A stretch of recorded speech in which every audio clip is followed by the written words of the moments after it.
All right, so this is number one of some typology vlogs here. Um, Hopefully you guys can get a kind of an overview of this new perspective on typology. There are some elements of Greek philosophy, so if you have any sort of experience with that, I think you might like this. But a lot of these, my original insights came from something called temporistics, and so if you haven't heard of that, it is a it models our relationship with time according to Alexander Anasyev's uh, psychosophy typology. So psychosophy, which has some Western variants nowadays. If you haven't heard of that, you can look into that. His book, The Syntax of Love, I think is free on Scribed. But they use the same model, and so that model is, four functions or four, aspects or relations. And the first one is strong, the second one is not as strong, and the third one is more generally a pain point, a weaker, and the fourth one is the least amount of energy. It's kind of like this kind of tail end thing. So that model was originally, I think, Anasiev looked into socionomics a little bit, and so he wasn't a stranger to the MBTI type of systems. So they do have some sort of relations with their origin, but in general, people consider these to be different systems, and I think the people at the temporistics group, they also kind of acknowledged that their take on it was only a take on it, and that the model was not in and of itself some sort of universal truth.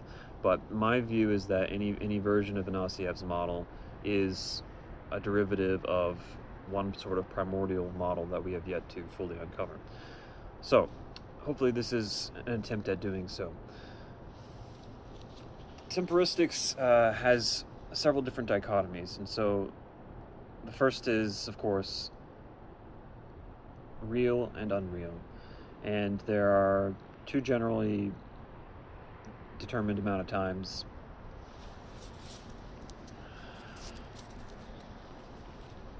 Let's start again. In temporistics, there are four recognized zones of time. There are the past, the future, present, and eternity. Now, they consider these to be a 1 in 3 deal, with, of course, past, present, and future all being within eternity. I would disagree here. I think it's more of a 2-on-2 coin situation. So some of the dichotomies they use are that the past and the future are both unreal. Unreal in the sense that they exist merely as projections, memories, or anticipations of the future. So they do not actually exist in the sense that you would can tangibly tell. The present as well as eternity are both real. At all times, the eternal perspective is real, and at all times, the present moment is real. So these are very much experienced things. So the first of their dichotomies is the real and unreal. And then secondly, they have the changeable and unchangeable, and that is, can I alter what's going to happen? And obviously you can alter the present, and you also have the changeableness in the future, both of which are subject to your agency. The unchangeable is the past and the eternity, the eternal rules, if you will. So I like to call this, I kind of adapted this a little bit, and use more of a divergent, convergent language. The past as well as eternity are both divergent in terms of they are spreading their influence towards you, and all you can do is react to it. You can't ever actually change anything. Things only flow in one direction. And then the future and the present are both convergent in terms of we are constantly converging upon the present. The present is never here. It's always, almost like a millisecond in front of us. It's almost like a second in front of us. Like it's always something we are approaching. The same thing with the future. It's something that is always being approached. So we are converging upon the present and the future, and the eternal as well as the past diverges, and we have to react to that. And then the last dichotomy is the implicit versus explicit. And so implicit means that you have to kind of vaguely derive what's going on, and so in MBTI terms, this would be more of an intuition type of thing, where you're intuiting what's going to happen. And then vagaries like that are present in the future, and they're in eternity. So both eternity and the future are both vague, and the past as well as the present are both concrete, real, specific. Specific. There's no ambiguity. It's very specific. It's very concrete, almost tangible.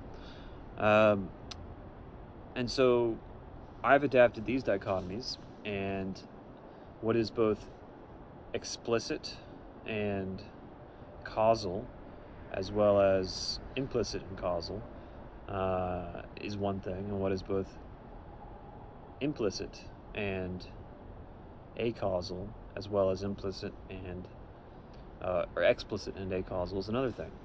And so maybe you guys can see where I'm going with this from here. But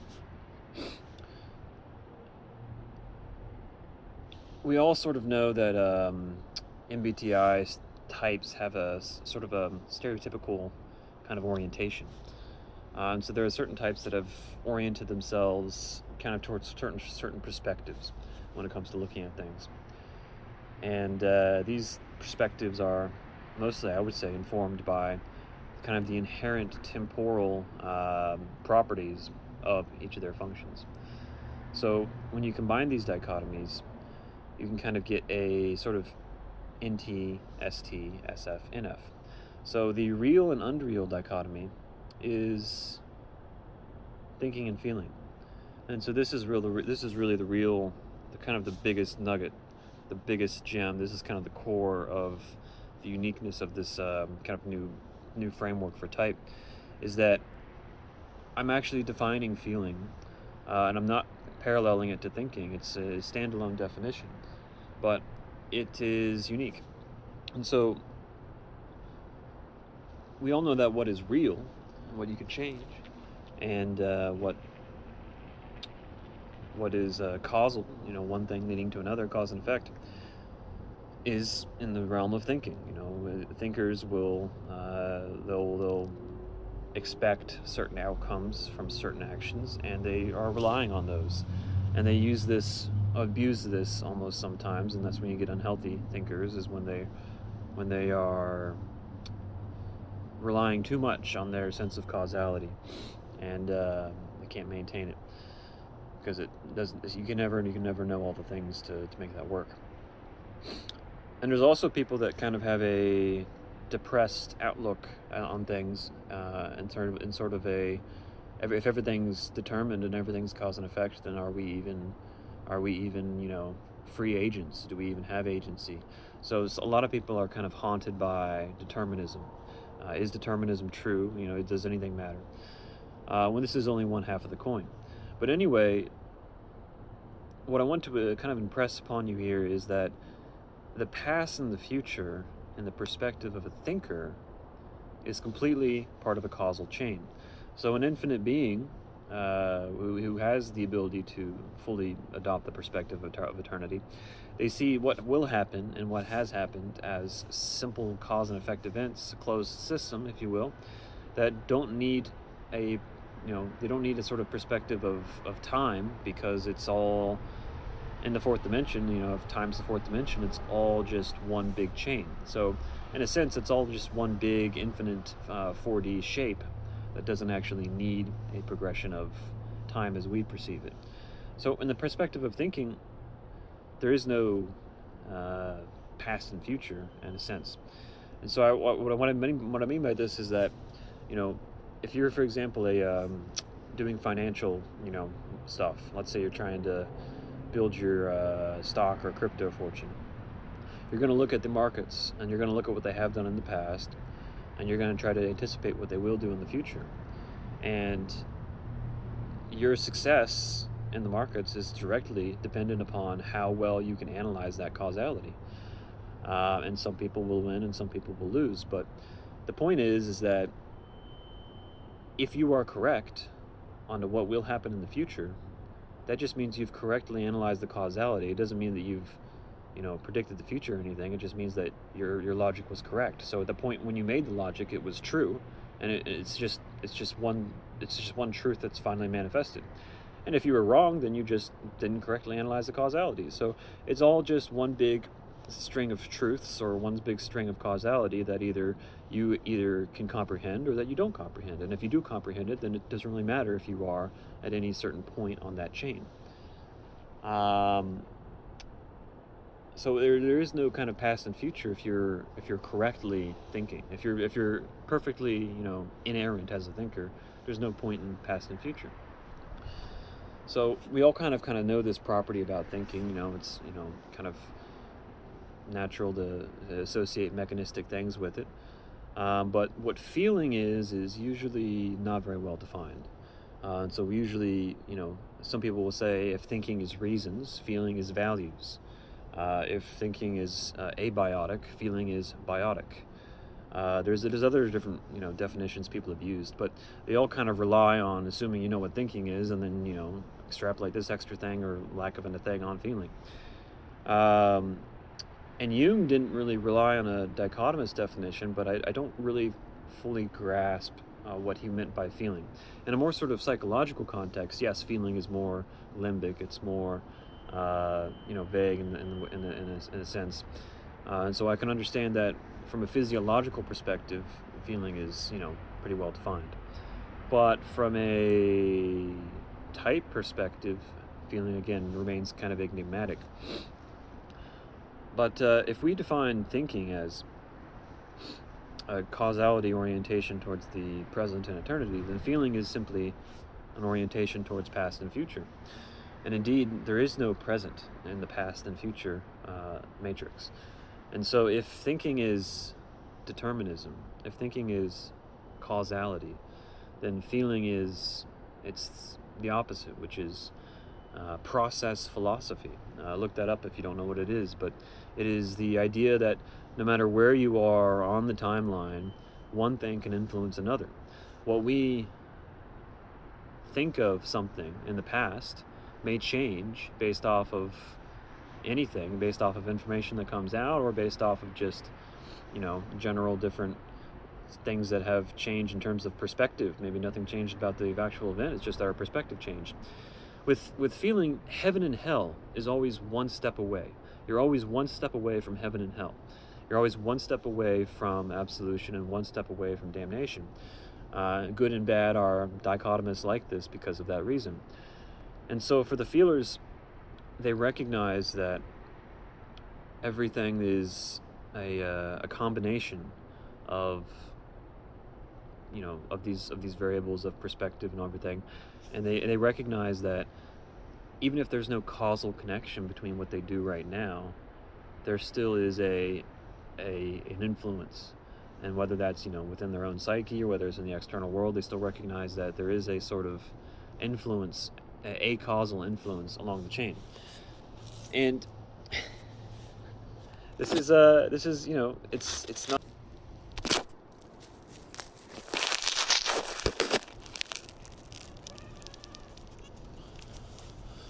So if a feeler does something that doesn't make sense from a causal perspective, it's because they're recognizing that what they do matters even if nobody sees it, even if they don't recognize, even if other people don't recognize its value, or even if there's no reason why it should matter. It does matter because they are manifesting what they want to see from the past, or what they want to validate from the past, or condemn from the past, or what they want to get from the future, what the future they want to go towards, or a future they want to avoid. So I'm going to smile, I'm going to emote, I'm going to do all these things because I don't want to live in a world where those things don't exist. I don't want to live in a world where people don't smile. I don't want to live in a world where nobody's excited about anything. And I see how that could exist because I've experienced things in the past that show that it's not impossible for that to be the case. And I can see a future where that could happen, and that sounds really bad too. So, wherever we are in between there, again, There's no present. It's just that we're somewhere in between there. Wherever we are in between there, I'm going to make sure that I'm going to do everything I can to make sure that past does not become real and that future does not become real, or that past does become real, that future does become real. And that means, doing all of these things that normally don't make sense from a causal perspective.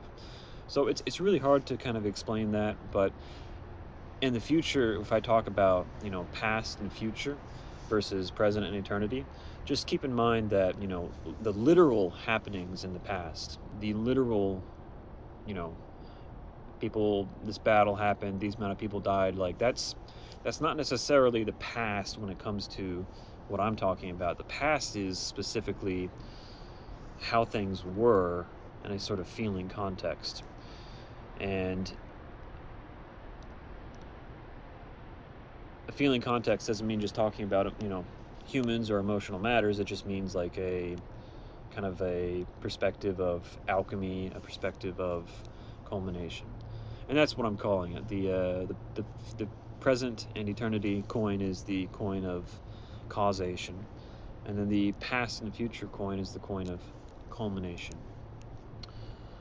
And it's really what they're looking for. The feelers are looking for, what is the culmination of these things? What does this person's character culminate to be? What do these decisions equal? So when you watch a movie, what's the main character is going through all of these decisions. Maybe he gets backstabbed, maybe he has the opportunity to backstab somebody else. Maybe he's maybe he's able to achieve his destiny, maybe he's falling short. All of these moments are moments that are kind of adding flavor to the final moment of culmination, the final moment where all of these things will be either proved to be something that transformed him to the good, or something that transformed him to the bad.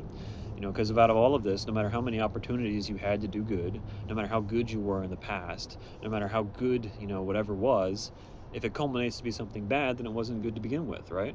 So that's the thing with the acausal alchemy, right? Is that no matter how good the past was, if it culminates to be something bad, then was the past really good? So it's kind of that perspective of everything can influence everything else on the timeline. Okay, so maybe you guys can guess from here, but so using those dichotomies I mentioned earlier, explicit and implicit refer to, I'm calling it, intuition and sensing. And the culmination versus causality, the real versus unreal, is of course thinking and feeling. And so as you can imagine, thinkers either come in the intuitive or sensing variety, and the intuitive varieties are more concerned with eternity, the eternal rules, the eternal perspective. They want to have something that will work, has always worked, and it's always going to work. And the intuitive thinkers are really tuned into that. At a cognitive level, there's less influence at the cognitive level of the temporal aspect, but still at the cognitive level you can kind of see that the intuitive thinkers are going to be those that are kind of always looking for that bigger macro pattern that works in an internal perspective. And so for people not from the CPT audience, for people who don't know how I'm defining intuitive thinking, that's the INFJs as well as the ISTPs.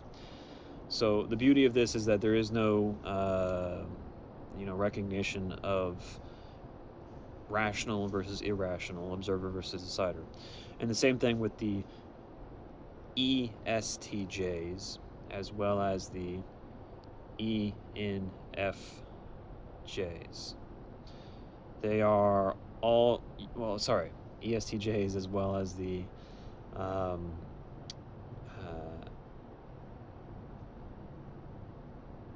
ENFPs.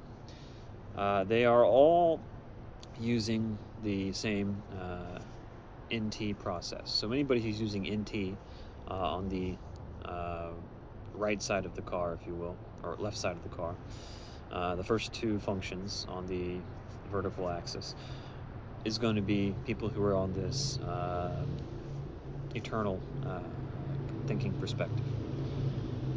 And we do kind of see that. We do kind of see that especially the introverts, we see that this, these types, these sets of 4 types are the ones oriented towards, intuitive thinkers are the ones oriented towards the kind of the largest amount of applicability when it comes to their thinking. They want it to be something that will stand the test of time. They want the thinking to be something that is useful in all of those contexts. And then you have the sensor thinkers, and so these people are much more attuned to the immediacy of the moment. They're much more attuned to the manipulation of variables in the thinking realm. They're much more attuned to the depth and the control offered by sensing. And so, the present is something that we can kind of control. So they are going to, be more oriented towards what can I move, what can I change, what can I build with this thing. So for the sensor thinkers, which is going to be the INTPs, it's going to be the ESFPs, it's going to be the ISFJs, it's going to be the ENTJs. These people are always going to be oriented towards the immediacy of the present. And a lot of times this dips into the past. There's a lot of INTPs and ENTJs, for example, that are into history or archaeology or stuff like that, because that is, in a causal sense, a way to look at the sensing chain. So they are, in a causal sense, looking at the past, but it's still a matter of being able to see and scrutinize and have that sensing concreteness. And I think we don't need to kind of give an example of how good. So that's the thinkers, and I can give more examples of this kind of why the stereotypes are accurate for these types later, but why there's a slight flavor that's accurate on the stereotypes for these types. But for the feelers, we can see that the flavors of intuition and sensing create a much more recognizable paradigm of the past and future. I don't have to talk very much about how INFPs and ISTJs are oriented towards the past. Their morals are informed by their experience, and they are so often oriented towards a certain location or a certain more discrete set of circumstances, because of their kind of pastward orientation. And that effect is also present in the ENFJs. The ENFJs are like that as well. They're getting their FESE, ideation of how they want to control the feeling environment from their informing of the past. They are getting that from, how should we be according to what I know. So the ENFJs are like that. Of course, like I said, ISTJs, INFPs are definitely like that. The very different types with very different stereotypes. But again, even throughout all those different stereotypes, I don't think I have to convince people very much about seeing that kind of pastward orientation. And then of course the ESTPs are also like that. And then you see a radically different sort of feeling when it comes to the ISFPs, when it comes to the ENTPs. They have a very different sort of flavor of feeling, and that's because it almost feels less like feeling, the future orientation of feeling, because unlike the specific concreteness of S and F, N and F together create a sort of a vision, a sort of a unique situation, a unique vision. So every single, intuitive feeling vision is going to be wholly different than another one. So there's a lot less of a specificity around whatever the feeling is. There's a lot less of a reproducibility, and there's a sense towards the end of the culmination. So they're much more future looking. They're much more future focused. Again, I don't think I have to very much convince people that ISFPs, ENTPs, to a lesser extent INTJs, they're all very much looking towards the archetype of what will be, and that again is a different style of feeling, but it is no less feeling. So I think that's quite apparent. And so lastly, we go into so what's the full product? Well, the full product is that, you take these orientations and you can apply virtues to them. In fact, I think a lot of these virtues, these are all kind of in the primordial,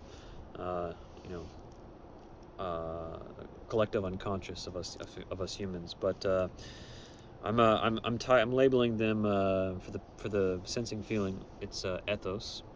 So ethos is again always informing you based on the past. It's always kind of got that gaze looking at the past, but it can still be something you want to do to go to the future. It can still be related to all sorts of things, but it's going to have sort of that connotation of the past. So ethos is for the SF processes.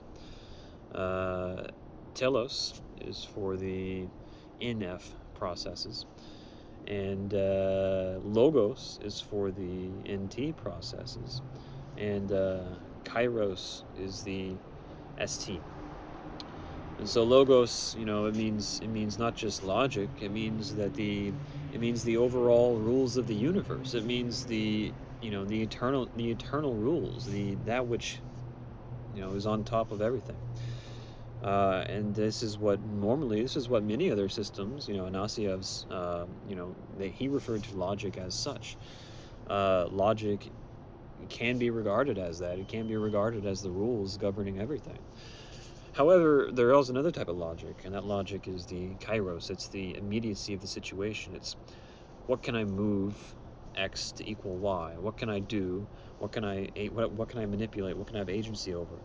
And that is, some other people refer to it as physics, but that is I think that's a derivative of this. That is simply a more orientation towards specific logical frameworks.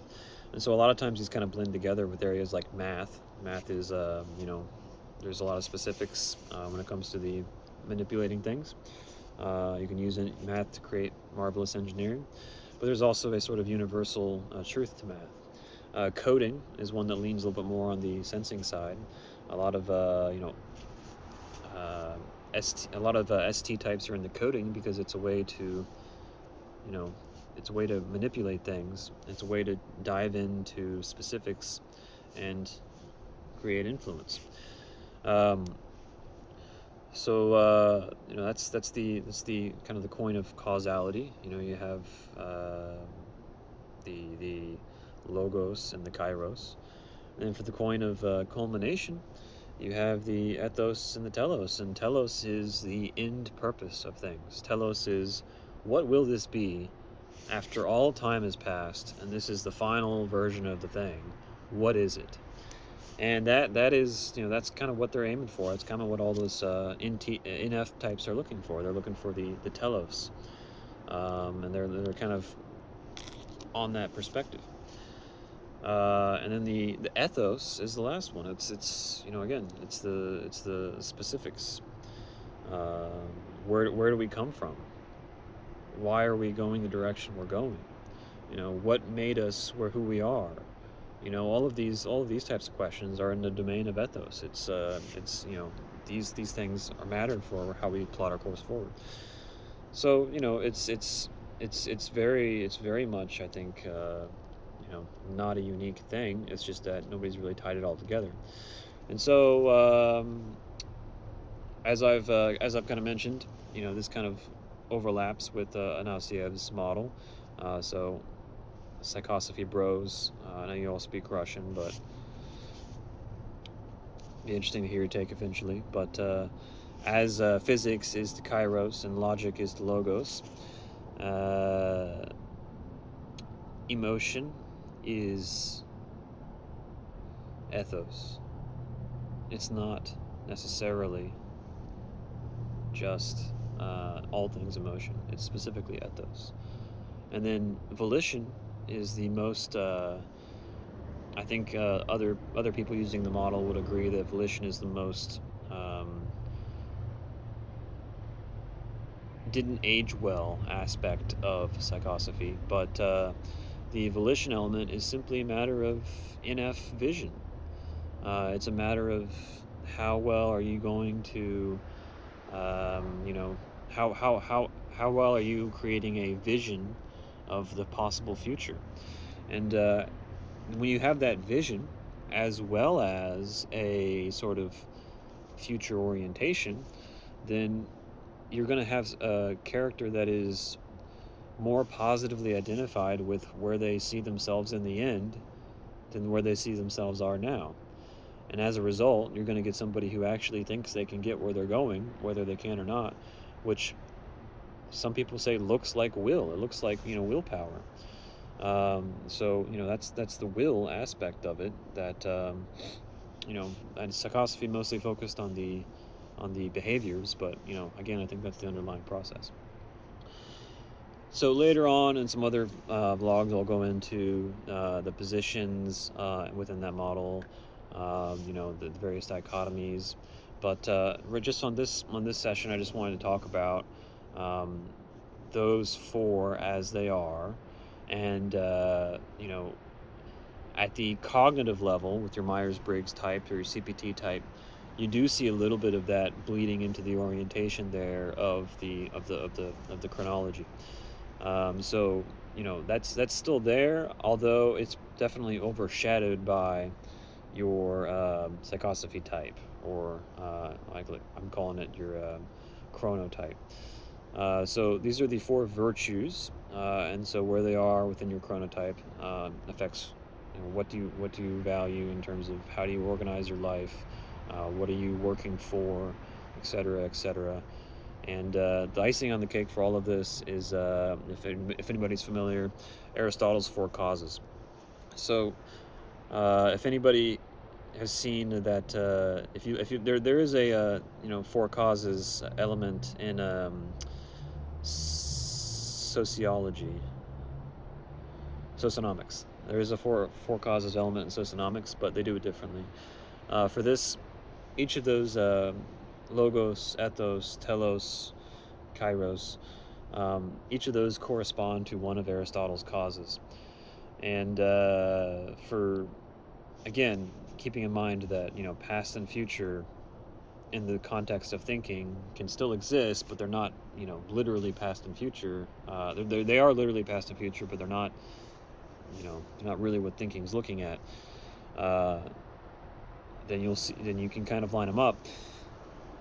The efficient cause, what made up this thing, what caused it to exist, is the ethos. And so the efficient cause, some people would be more literal than others, but at the end of the day, it's doing the same thing. And you can kind of add a materialistic tint to it, but then at the end of the day, how you define the ethos is more of a matter of feeling, and how you define the efficient cause is a matter of feeling. The efficient cause for my phone, you could say that it's built in a factory and got shipped to me, or you could say that there were people behind it. The efficient cause is that people had to very small Chinese hands spent a lot of effort making that phone, and so you really, if you really go into the ethos of it, you can kind of split those hairs all day long, and so that's the ethos. And then you have the final cause, and of course that's the telos. And the final cause is asking, what is the end? What is the end, purpose of this thing? What is it in the end? Again, you can define that different ways, but those both the efficient cause and the final cause are both have that kind of subjective element to them, where they are not real in the sense that they're mere projections or memories, and they're depends on how you want to define it. So the final cause is telos, and then you have the other two causes of the formal cause. That's the logos. What is this thing supposed to be? What is this thing really? And that's the projection of its Platonic form. So the phone can be defined as a phone if you compare it to all these other phones, and if you compare it to what this image of a phone should be. And so that kind of the formal cause sounds subjective, but there is kind of a master template for a phone out there that we can only perceive of a certain amount, but it's still there. And then the material cause is, of course, the ST, the kairos. The material cause is what is it made out of. And so the actual physical breakdown of the material cause, again, it's objective, and you can break it down to the atomic level if you want to, but again, it's still going to be the same thing. It's still going to be an objective thing. So those four causes just are kind of like a icing on the cake. They're kind of like a different way to kind of think about those four virtues, if you like.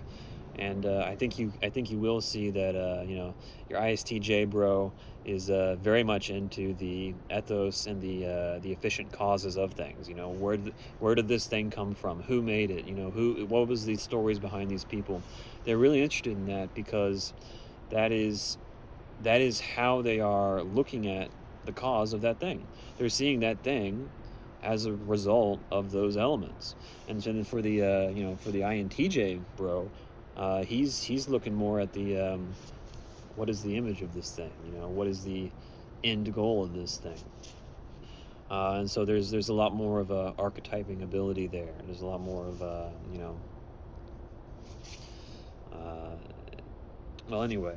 So that's the first video here. Later on I'll go into some other elements, but chronotypology V1 now.